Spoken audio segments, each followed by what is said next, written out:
નમસ્કાર મિત્રો, real voice of ઇન્ડિયામાં આપનું હાર્દિક સ્વાગત. હું છું નેહલ મોદી. મિત્રો, વર્ષ 1947 અને જ્યારે દેશના ભાગલા પડ્યા, અંગ્રેજોએ લીલા સંકેલી લીધી અને આપતા ગયા તો પીડા, યાતના, ધર્મ વચ્ચેના ભેદભાવ અને સહન કરવાનું આવ્યું દેશની કરોડો જનતાને. વિભાજનની આ ઘટના વિશ્વની સૌથી મોટી સ્થળાંતરની ઘટના માનવામાં આવે છે. બહેન દીકરીઓની ઇજ્જત પર હાથ નાખવો, જાહેરમાં રેસી નાખવા જાણે તે સમય સામાન્ય બાબત બની ગઈ હતી. ટ્રેનોમાં લાશોના ઢગલા આવતા હતા. જો માત્ર સાંભળવાથી જ રૂવાડા ઉભા થઈ જતા હોય તો કલ્પના કરો કે તે સમયે, તે વખતે તે જે લોકો છે કે જેના પર આ વીતી છે તેમની હાલત કેવી થઈ હશે. મિત્રો, 14 ઓગસ્ટનો દિવસ તે વિભાજન વિભીષિકા સ્મૃતિ દિવસ તરીકે મનાવવામાં આવે છે.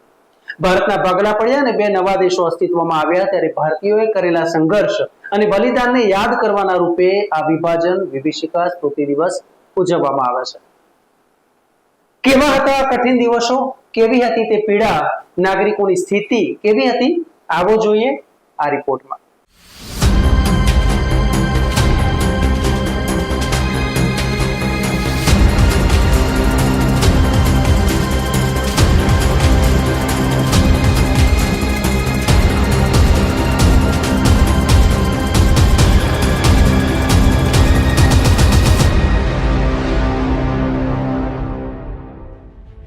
મિત્રો, દેશની આઝાદી વર્ષ 1947માં મળી.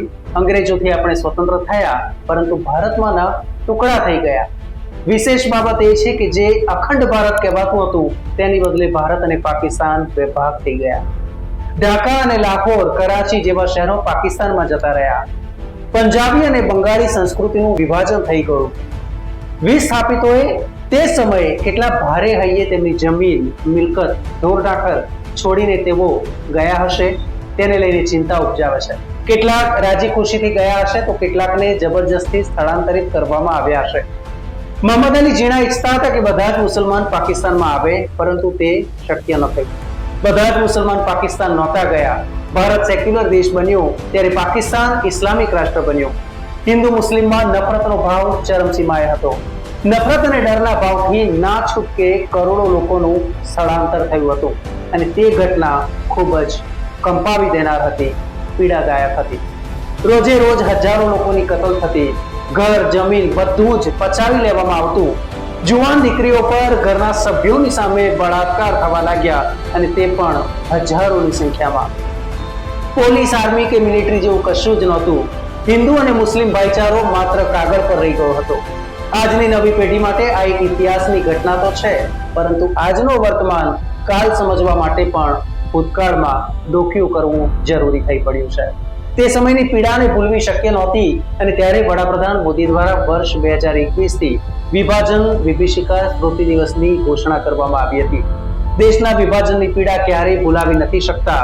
નફરત અને હિંસાના કારણે તે સમયે આપણા લાખો લોકો વિસ્થાપિત થયા હતા અને કેટલાય લોકોએ જીવ ગુમાવ્યા હતા. કેટલાય સગા એવા હતા કે જેના મામા માસી પાકિસ્તાનમાં ગયા હોય અને તેઓ ભારતમાં રહ્યા હોય.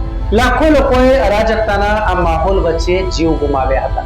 14-15 ઓગસ્ટે ભારતને બ્રિટિશ રાજમાંથી મુક્તિ તો મળી, પરંતુ તેની સાથે દેશનું અને વિશ્વનું આ એક સૌથી મોટું વિભાજન પણ ગણવામાં આવે છે.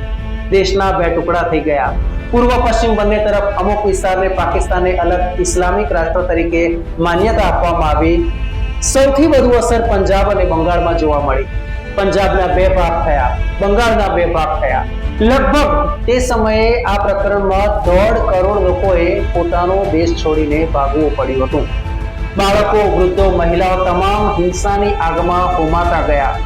એક સમયે એક સાથે રમતા બાળકો હિન્દુ મુસ્લિમમાં વહેંચાઈ ગયા અને આમ આખો દેશ વહેંચાઈ ગયો. અને તે શેમાં? નફરતની આગમાં. આ વિભાજનના કારણે કરોડો લોકો, લાખો પરિવારો, સેંકડો ગામો, શહેરો, કસ્બાઓ સુમસાન થઈ ગયા. લોકોએ રાતોરાત પૈતૃક સ્થળને છોડવાની ફરજ પડી અને શરણાર્થી તરીકે એક નવું જીવન જીવવા માટે તેઓ મજબૂર થયા. વિભાજન બાદ થયેલા રમખાણોમાં 20 લાખથી વધુ લોકો માર્યા ગયા હતા. મહિલાઓ સાથે બળાત્કારના કિસ્સા સતત રોજે રોજ વધતા હતા. શરણાર્થીઓ ભરેલી ટ્રેનમાં અનેક નરસંહાર થયા હતા. બંગાળ, બિહાર, પંજાબ વગેરે ક્ષેત્રોમાં સાંપ્રદાયિક રમખાણો થયા હતા. પાકિસ્તાનથી લોહીથી લથબથ ટ્રેન પણ ભારત આવી હતી. ટ્રેનોમાં અંદર મુસાફરો બેઠા હોય તેનાથી 4 ગણા તો ટ્રેનની ઉપર બેઠેલા જોવા મળતા. બે રાષ્ટ્રની થિયરી એટલે કે ટુ નેશન થિયરી આટલી ભયંકર યાતનાઓ આપશે તેવો કદાચ મોહમ્મદ અલી જીણાને અંદાજ નહોતો અંદાજ મુસ્લિમ લીગને.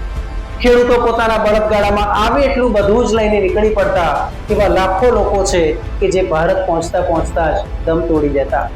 ક્યાં જવું એ નક્કી નહોતું, પણ એ નક્કી હતું કે જીવ બચાવવાનો છે એટલે આ સ્થળ તાત્કાલિક છોડી દેવું. રસ્તાઓ પર તરફડતા માણસો જોવા મળતા, દૂધ અને ખોરાક માટે તરફડતા બાળકો જોવા મળતા, હજારો કિલોમીટર ચાલીને આવતા લોકોની હાલત કેવી હશે તે સમય આપણે કલ્પી શકીએ છીએ.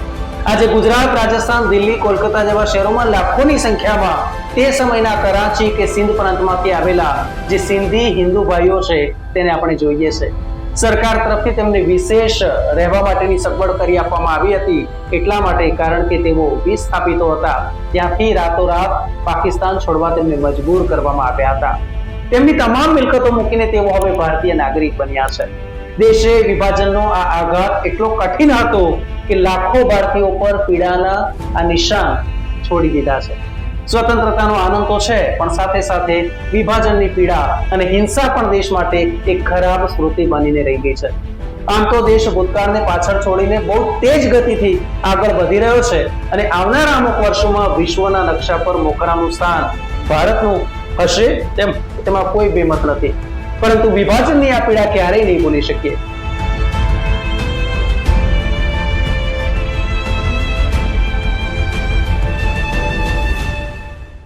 મિત્રો, આપની જાણકારીમાં વધારો થાય તે માટે આ વિશેષ કોન્ટેન્ટ અમે આપના માટે તૈયાર કરતા હોઈએ છીએ.